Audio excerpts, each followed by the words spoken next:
بسم اللہ الرحمن الرحیم، صفحہ نمبر 63 کلمہ علی الزام کے لیے ہے۔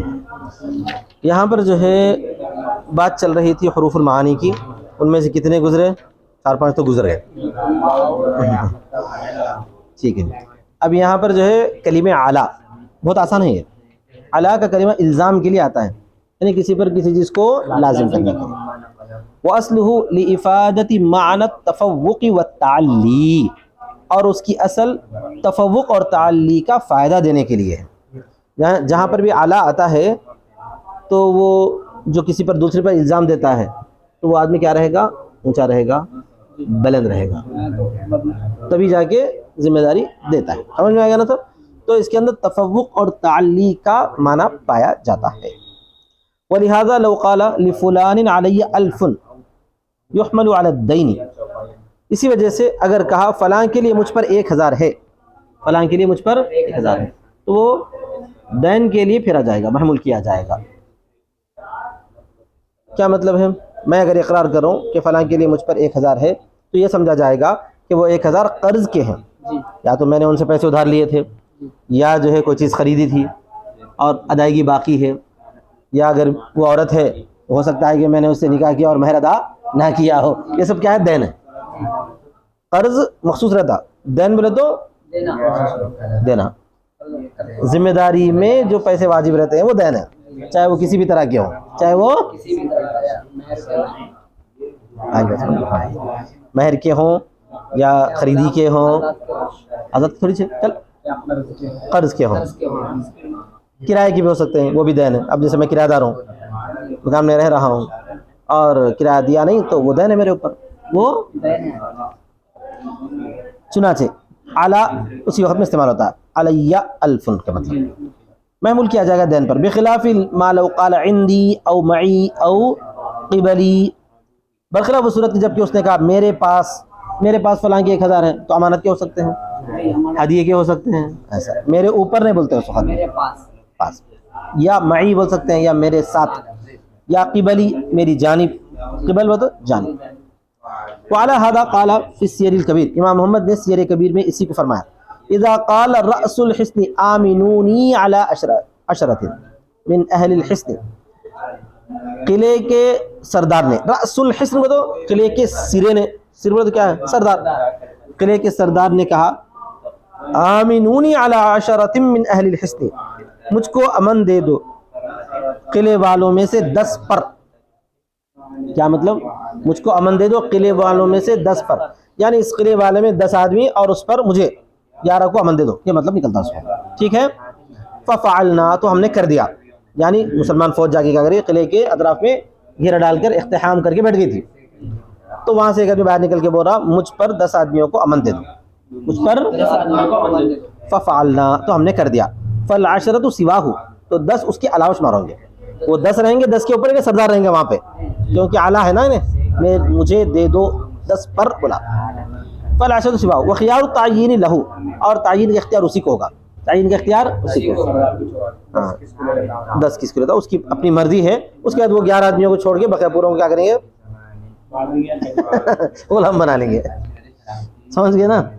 ولو قال آمنونی وعشرة او فعشرة او ثم 10 ففعلنا فكذلك وخيار التعيين للآمن، یہاں پہ دیکھو، اور اگر کہا مجھ کو امن دے دو اور 10 کو، صرف بتاؤ، مجھ کو امن دے دو اور 10 کو، یا پھر 10 کو، یا پھر 10 کو، ہم نے کر دیا تو بھی ایسا ہی ہوگا، 11 کو امن ملے گا، لیکن وہاں پر اختیار جو ہے کس کو ہوگا؟ امن دینے والے کو ہوگا، کیونکہ وہاں پر اعلیٰ لفظ استعمال نہیں کرا نا، انہیں اعلیٰ لفظ کرا تو انہیں ذمہ دار رہتا تھا، انہیں سردار رہتا تھا، اب یہاں اعلیٰ لفظ استعمال کرا مجھے اور ایک 10 آدمیوں کو امن دے دو بھائی، تو ٹھیک ہے بول کے اس کو تو دے دیں گے، بقیہ 10 کو اپن چنیں گے،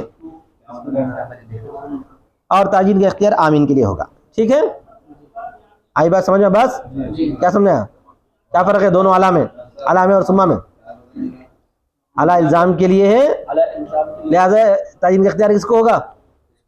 امن مانگنے والے کو ہوگا، اور اگر انہیں اعلیٰ نہیں بولا تھا، مجھ کو اور 10 آدمیوں کو بولا تھا، تو امن دینے والے جو اختیار رہیں گے وہ 10 کون ہوں گے، ٹھیک ہے۔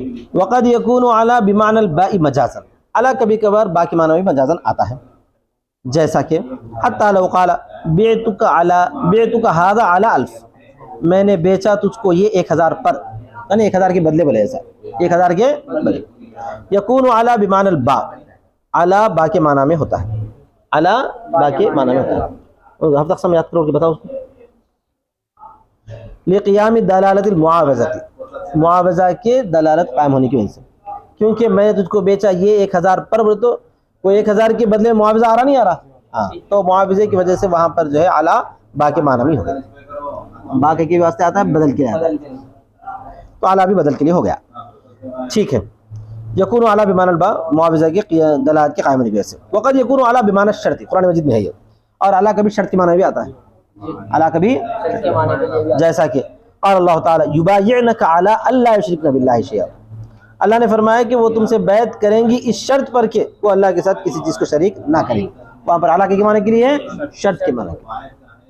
ولہذا قال ابو حنیفہ، اسی وجہ سے ابو حنیفہ نے کہا اذا قالت لزوجها طلقنی ثلاثا علی 1000، جبکہ بیوی نے کہا اپنے شوہر سے، جبکہ بیوی نے کہا شوہر سے، بیوی شوہر سے بولیں گے نا، مجھ کو طلاق دے دو 1000 پر، مجھ کو یا اعلیٰ شرط معنی میں بول رہا ہے.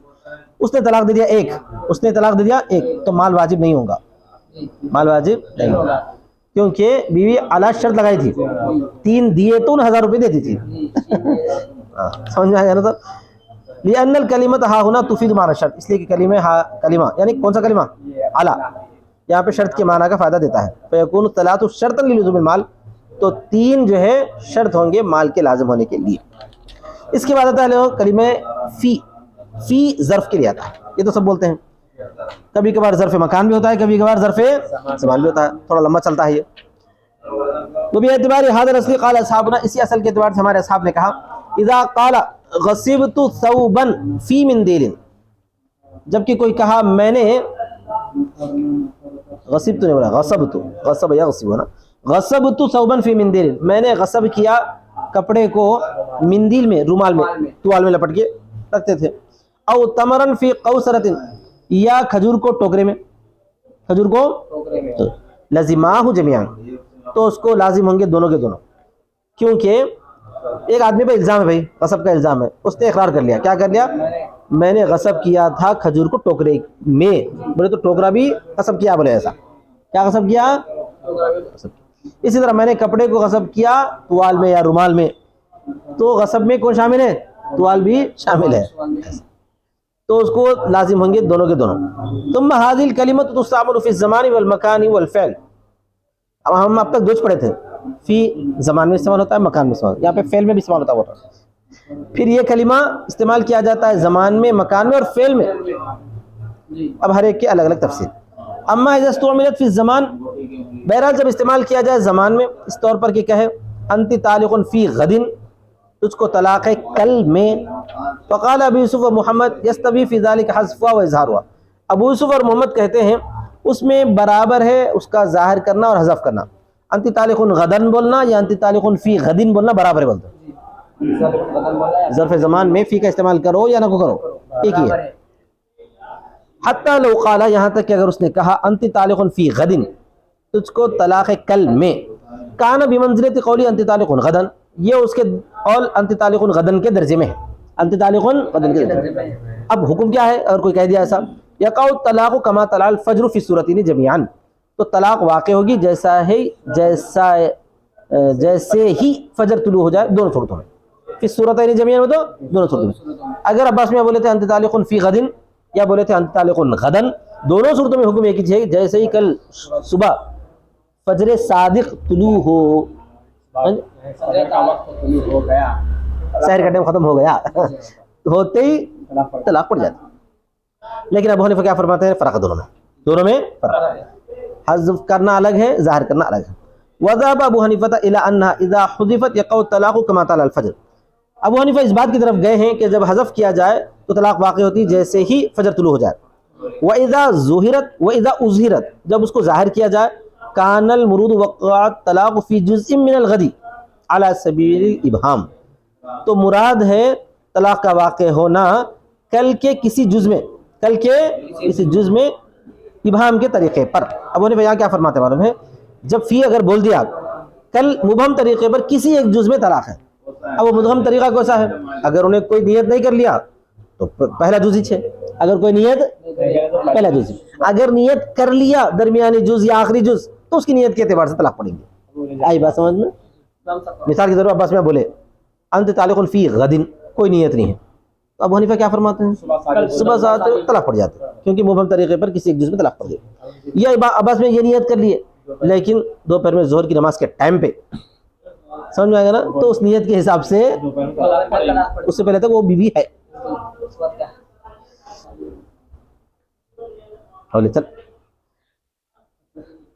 ٹھیک ہے، تو مراد طلاق کا واقع ہونا ہے کل کے کسی جز میں مبہم طریقے پر. فلولا وجود النیت یقع طلاق باول الجز، اگر نیت کا وجود نہ پایا جائے طلاق واقع ہو جائے گی اول جز سے. بعدم المزاحم، مقابل میں کوئی نہ آنے کی وجہ سے. مزاحم کا مطلب کوئی مقابلے میں نہیں ہے تو اول جز طے ہے، نہیں ہے. ولو نوا آخر نہار صحت نیت ہو، اور اگر کہا اگر نیت کی اس نے آخر نہار کی تو اس کی نیت صحیح.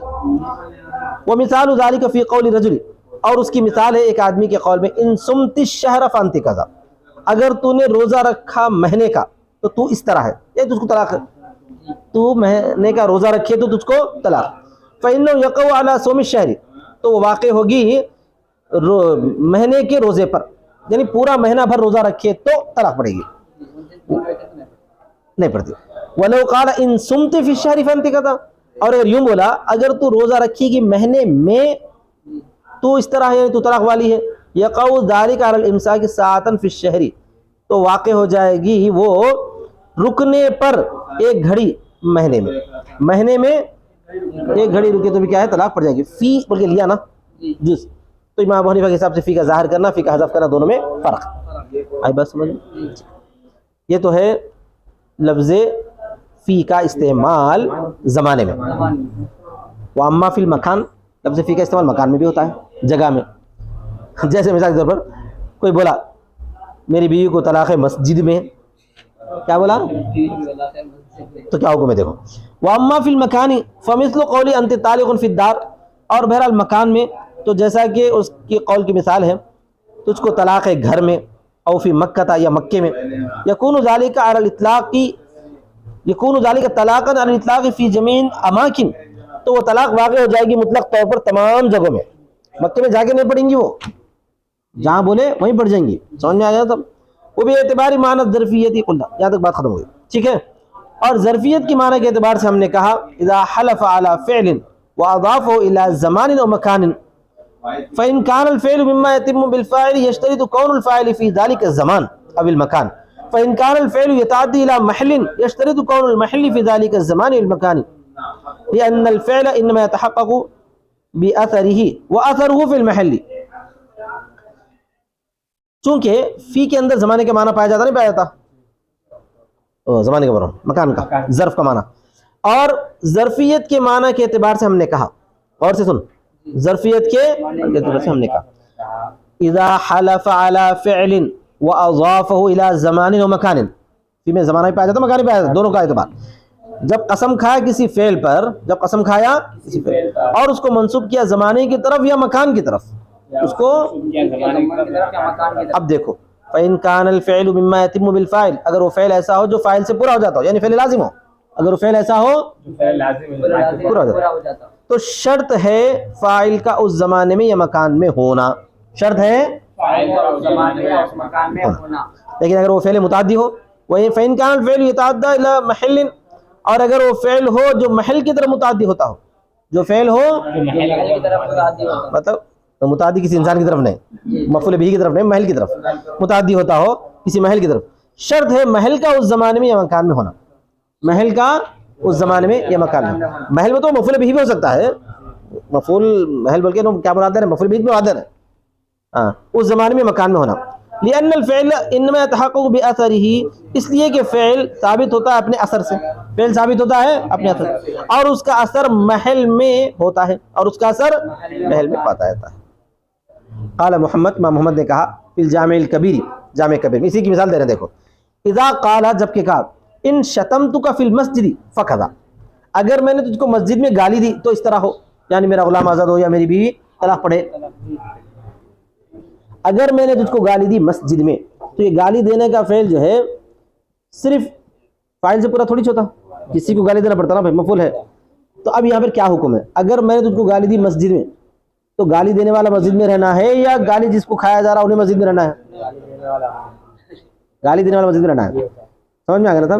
کیونکہ یہ فعل جو ہے خالی فاعل سے پورا ہو جاتا، مفعول کی ضرورت نہیں ہے. بولا تھا ان شتمتک فی المسجد، اگر میں نے تجھ کو گالی دی مسجد میں، فکذا تو اس طرح ہو، یعنی میرا غلام آزاد ہو یا میری بیوی طلاق پڑے. فشتمہ تو اس نے اس کو گالی دی، وہ فی المسجد، اور وہ مسجد میں تھا. کون؟ بولنے والا، گالی دینے والا. والمشتوم خارج المسجد، اور مسجد سے باہر تھا، تو بھی حانث ہو جاتا ہے، کیونکہ اس کو مفعول کی ضرورت نہیں ہے نا بھائی، گالی اپنے سے پڑ جاتی، کسی کو جا کے لگے تو لگتی کیا، اگر ہوئی تو پڑ جاتی. ولو کان الشاتم خارج المسجد، اور اگر گالی دینے والا مسجد سے باہر تھا، گالی دینے والا اور مشتوم یعنی گالی کھائے والا مسجد میں تھا، لا یحنث، حانث نہیں ہو. سمجھ میں؟ مارنے کا الگ ہے مسئلہ، مارنے کے لیے مار کھانے والا ہونا ضروری ہے، تو وہاں پر جو ہے مفعول مسجد میں رہنا. وَلَوْ قَالَ إِن ضَرَبْتُكَ أَوْ شَجَجْتُكَ فِي الْمَسْجِدِ فَكَذَا، اور اگر کہا اگر میں نے تجھ کو مارا یا میں نے تجھ کو کترا مسجد میں، کاٹنا ہے وہ دانتوں سے. فَكَذَا يَشْتَرِطُ كَوْنُ الْمَضْرُوبِ أَوِ الْمَشْجُوجِ فِي الْمَسْجِدِ، تو یہاں اس طرح شرط ہے مضروب کا، مسجوج کا، یعنی مار کھائے والا، قطرے گیس والا مسجد میں. ولا يشترط كون الضارب والشاج فيه، اور نہیں شرط ہے ضارب اور قترنے والے کا مسجد میں ہونا. ٹھیک ہے بھائی. ولو قال ان قتلتك في يوم الخميس فكذا، اور اگر میں نے تجھ کو قتل کیا جمعرات کے دن میں، تو اس طرح ہو، یعنی میرا غلام آزاد ہو جائے. فجرحه قبل يوم الخميس، لیکن انہیں زخمی کر دیا تھا جمعرات کے دن سے پہلے، چہارشنبے کے دن. ومات یوم الخمیس، وہ مر گیا جمعرات کے دن، حانث ہو جائے گا، حانث ہو جائے گا، کیونکہ مفعول ہے نا بھائی. مفعول جس وقت واقع، جس زمانے میں واقع ہو رہا ہے، اس زمانے سے طلاق پڑ جائے گی، یا جو ہے غلام آزاد ہو جائے گا. آیا سمجھ میں؟ ولو جرحہ یوم الخمیس، اور اگر اس نے زخمی کیا تھا جمعرات کے دن، ومات یوم الجمعہ، اور انہیں مر گیا جمعے کے دن، حانث نہیں ہو گیا. کیوں نہیں ہو گیا؟ اس لیے کہ متعدی ہے نا یہ، کسی مفعول کی طرف، مفعول سے وہ فعل واقع ہو رہا ہے، تو وہ جو فعل واقع ہوا ہے مفعول کے ساتھ، وہ کب واقع ہوا ہے؟ جمعرات کو، جمعے کو ہوا نا بھائی، موت، ہاں جمعے کو، جمعرات کی بات کہی تھی، اس واسطے حانث نہیں ہوگا. بس اور پڑھ لیں گے تھوڑا سا، کتنے منٹ ہوتے ہیں؟ پڑھ لیں گے تھوڑا سا. تو فی جو ہے کہاں داخل ہوتا ہے بھائی؟ مکان میں. مکان کا پہلے ہو گیا، اس کا زمانے کا ہو گیا، فعل کا ہو گیا. ٹھیک ہے نا بھائی. ولو قال، کہاں ہے؟ ولو دخلت الکلمۃ فی الفعل تفید معنی الشرط، اور اگر کلمہ داخل ہو فی فعل میں، کلمہ داخل ہو فعل میں، تو کون سا کلمہ؟ فی کا کلمہ فعل میں داخل ہو تو شرط کی معنی کا فائدہ دے گا. قال محمد، امام محمد نے کہا انت طالق فی دخولک الدار، تجھ کو طلاق ہے تیرے گھر میں داخل ہونے میں، یعنی اگر تو گھر میں داخل ہو تو. فهو بمعنى الشرط، تو شرط کی معنی میں ہے. فلا يقع الطلاق قبل دخول الدار، تو طلاق واقع نہیں ہوگی گھر میں داخل ہونے سے پہلے. ولو قال انت طالق فی حیضتک، تجھ کو طلاق ہے تیرے حیض میں، تو فلا يقع ان كانت فی الحیض وقع الطلاق، فی الحال اگر انہیں حیض میں ہے ابھی طلاق پڑ جائے گی، کیونکہ شرط واقع ہو گئی. وَإِلَّا يَتَعَلَّقُ الطلاق بِالْحَیض، ورنہ طلاق متعلق ہوگی حیض سے، طلاق متعلق ہوگی. وفی الجامع، جامع صغیر میں ہے. ولو قال انت طالق فی مجیء یوم لم تطلق حتی یطلع الفجر، اور اگر کہا تجھ کو طلاق ہے ایک دن کے آنے میں، آنے مطلب یہاں پہ اگر دن آیا تو ہے، شرط ہے، تو طلاق نہیں پڑے گی یہاں تک کہ فجر طلوع ہو جائے. فجر طلوع ہوتے دن آ گیا، طلاق پڑ گئی. ولو قال فی مضی یوم، اور اگر کہا دن کے گزرنے میں، لفظ کیا بولا انہیں؟ دن کے گزرنے میں. ان کان ذالک فی اللیل، اگر رات تھی تو دن گزر گیا نا، طلاق پڑ گئی. وقت طلاق پڑے گی. نہیں، رات تو طلاق نہیں پڑے گی، دوسرا دن آنا اور گزرنا، دوسرا دن آ کے گزرنا. وقت طلاق عند غروب الشمس من الغد، طلاق واقع ہوگی کل کے غروب شمس کے وقت، دن آ کے گزر گیا نا، آ کے گزرنا تھا، بوجود الشرط، شرط کے پائے جانے کی وجہ سے. وَإِن كَانَ فِي الْيَوْمِ تُطَلَّقْ حِينَ تَجِيءُ مِنَ الْغَدِ، اگر دن میں بولا یہ بات، کیا بولا؟ دن کے گزرنے میں، بلکہ دن میں بولا، سمجھو. وَإِن كَانَ فِي الْيَوْمِ، نہیں دیکھو غور سے، اور اگر دن میں بولا تطلق حين تجيء من الغد تلك الساعة. آیا سمجھ میں؟ اور اگر ہے وہ دن میں تو طلاق واقع ہوگی جس وقت کے آئے وہ گھڑی کل. پورے 24 گھنٹے گزرے. دن گزرنے کا مطلب جب دن میں بولا جاتا ہے تو پورے 24 گھنٹے مراد ہوتے ہیں. آیا سمجھ میں؟ تو اگر بولا دن کے گزرنے میں تو مطلب کیا ہوتا ہے؟ 24 گھنٹے. دن میں بولا تو یہ گزر. اگر رات میں ہے رات گزر کے پھر رات آنا. اور ایک زیادات میں مسئلہ لکھا ہوا ہے وَلَوْ قَالَ أَنْتَ طَالِقٌ فِي مَشِيَّةِ اللَّهِ تَعَالَى. اگر کوئی بیوقوف بول دیا تجھ کو طلاق اللہ کی مشیت میں، طلاق پڑے گی کیا؟ نہیں پڑے گی، کیونکہ وہاں پر بھی ان مراد ہے. اگر اللہ چاہے تو اللہ تعالیٰ چاہتا کیا تم طلاق پڑھنا. او فی ارادت اللہ تعالیٰ کان ذالک بمعنی شرط، تو وہ شرط کی معنی میں ہے الطلاق تطلق، طلاق واقع نہیں ہے. میں اللہ کی مشیت ہم کو معلوم نہیں ہے. ٹھیک ہے طلاق ہے. تو 65 صفحات پورے ہو چکے ہیں. وآخر دعوانا الحمدللہ رب العالمین.